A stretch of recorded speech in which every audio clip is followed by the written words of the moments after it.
as you know, yesterday we had a little fun with it, and we had a lot of fun with it at RushLimbaugh.com. My suggestion that the Republicans actually do a theme night at their convention, War on Women. By the way, speaking of that, the latest hurricane track, they moved it further to the west at 11 o'clock. The staff on the other side of the glass is wondering what we're going to do. Are we going to decamp? Are we going to go to a secure location and do the program? And, of course, this is all up to me. And 2 days ago, I would have said, yeah, we're going to decamp. But they keep moving this thing further west. And I don't want to decamp if I don't want to have to. I don't want to have to leave. And now they've got, latest 80-mile-an-hour winds, Naples, Category 1. There's only one model. Folks, I got to be very careful because I'm not the National Hurricane Center, and I'm not a meteorologist. I'm not a hurricane specialist, and I'm not the final authority. But I've looked at the major models that they use, and only one of them turns this thing into a hurricane after it finishes with Cuba. It's a forecast to be a hurricane for a while, and it hits the Dominican Republic.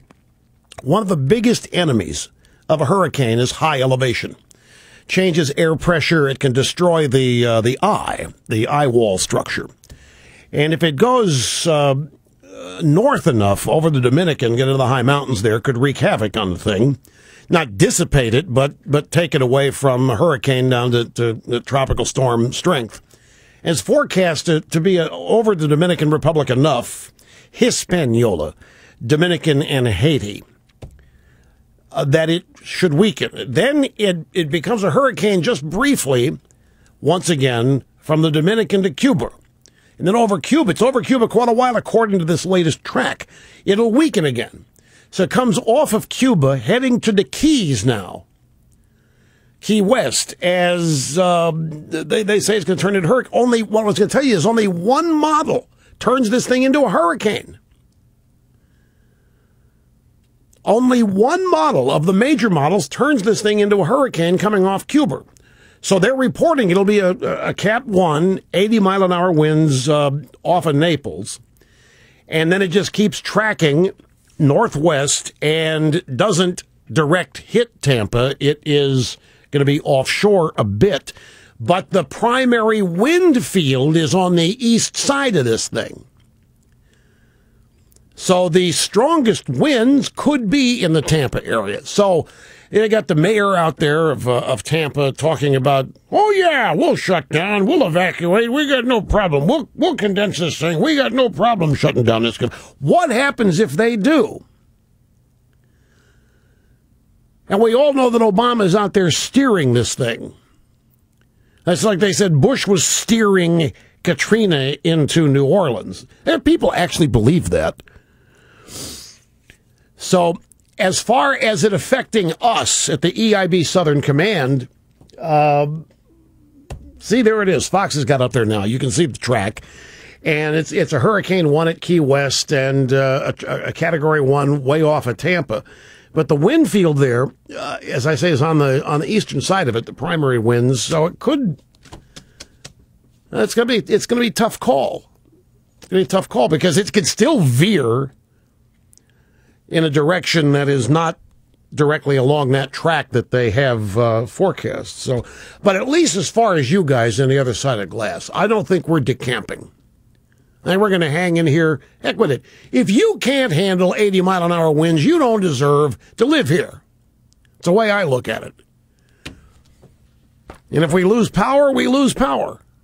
We have generators. We have backups. So we're covered. And that's the way I'm looking at it now. Major decision. Do we put the storm shutters up? Got to figure that out. Certainly got to move the furniture in from the pool. You don't want to leave that stuff flying around. It could be projectiles and missiles. Anyway, so the Republican convention, who knows if it's even going to happen? Or if it's going to happen over one night or 2 nights. Can you imagine if they condense this thing and it's a 2-night convention? You get Christie and then Ryan and then Romney all in the space of 24 hours. Oh, and have you seen the networks are not going to cover Ann Romney's speech on Monday night? They did cover Michelle Maybell's speech in 2008, but they're not going to cover Ann Romney's. In fact, CBS is going to do a rerun of Hawaii Five-0 instead of carrying Ann Romney's speech on Monday at the Republican convention. And did you see that Michelle Obama's urging Obama supporters to get out and vote on November 2nd? The only problem is that's not Election Day. Michelle Obama did say, and don't let us down, be there. Now, when the Republicans put ads out in Democrat neighborhoods saying vote on the wrong day, you know what kind of hell that unleashes. What, do you think our voters are stupid? Yes. That's why we try to trick them. It doesn't take much. But here Michelle Obama is doing it all for us. Election Day, November 2nd. Anyway, Bill Clinton, war on women.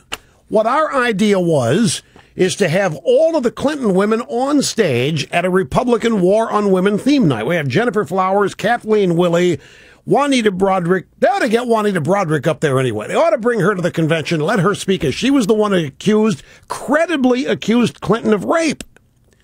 Since that seems to be such a cause célèbre right now, bring her up there. I know it'll never happen, but still. So these guys, while trying to make a big deal out of Todd Aiken and rape and abortion and war on women, are going to bring Bill Clinton in as their big keynoter. And so the Obama campaign on their website has released a new ad by Clinton. It's entitled Clear Choice. This election, to me, is about which candidate is more likely to return us to full employment. This is a clear choice. The Republican plan is to cut more taxes on upper income people and go back to deregulation. That's what got us in trouble in the first place. President Obama has a plan to rebuild America from the ground up, investing in innovation, education, and job training. It only works if there is a strong middle class. That's what happened when I was president. We need to keep going with his plan. I cannot sit here and listen to this without practically exploding. Anyway, before I explode, we have put together our own ad.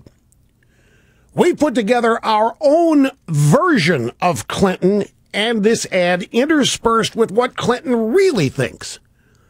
Because Clinton doesn't believe anything he just said in that ad. Here's what we have put together. This election, to me, is about which candidate is more likely to return us to full employment. This is a clear choice. A man who's been governor and had a sterling business career crosses the qualification threshold. The Republican plan is to cut more taxes on upper income people and go back to deregulation. That's what got us in trouble in the first place. That's probably the best thing to do right now. I don't have any problem with extending all of it now. President Obama has a plan to rebuild America from the ground up. We need to keep going with his plan. Give me a break. This whole thing is the biggest fairy tale I've ever seen. Bill Clinton talking about Obama in 2008. The second Clinton reality clip was when he was talking about Romney's qualifications. And he said that the guy's been governor, had a sterling business career, crosses the qualification threshold. And then he was talking about the Bush tax cuts when we inserted, that's probably the best thing to do right now. I don't have any problem extending all of it now. That's what he really thinks. But this election to me is about which candidate's more likely to return us to full employment. By the time this election comes around, we're going to have nearly 4 years of utter disaster. 4 years of somebody who has demonstrated he hasn't slightest idea, or I don't believe interest in really putting people back to work. Republican plan, cut more taxes on upper income people, go back to deregulation. That's a cliche.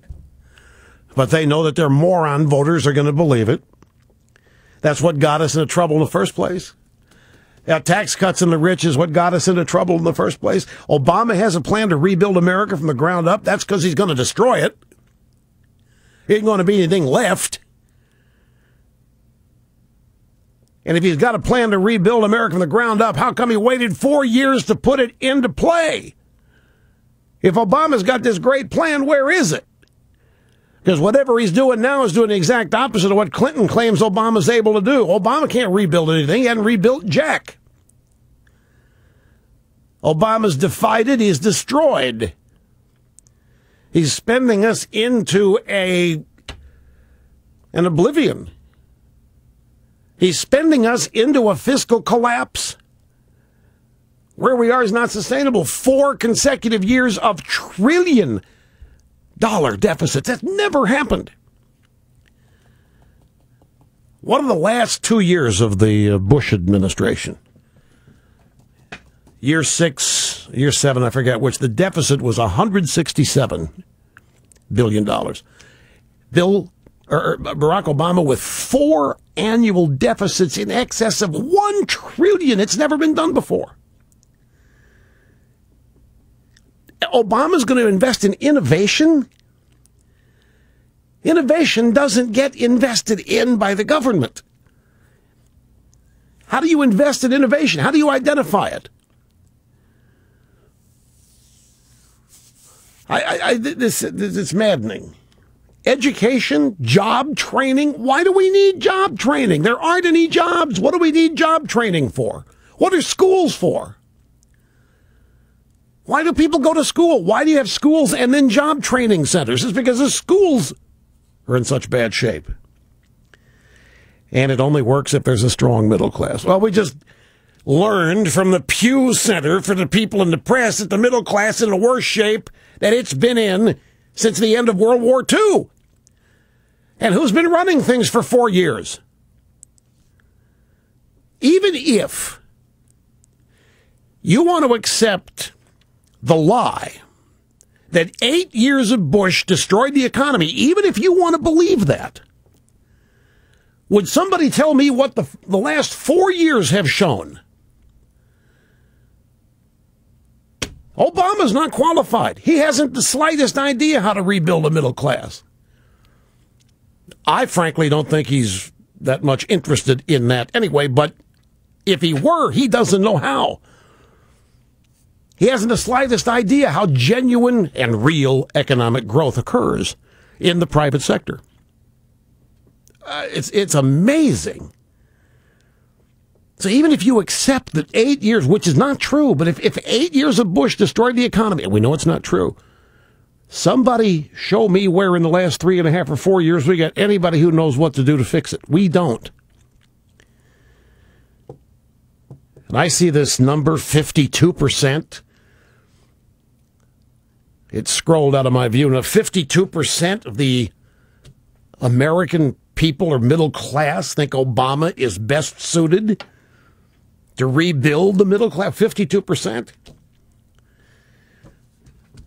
I don't believe it. I think that's the Wilder effect in polling data. I think it's the result of a number of things.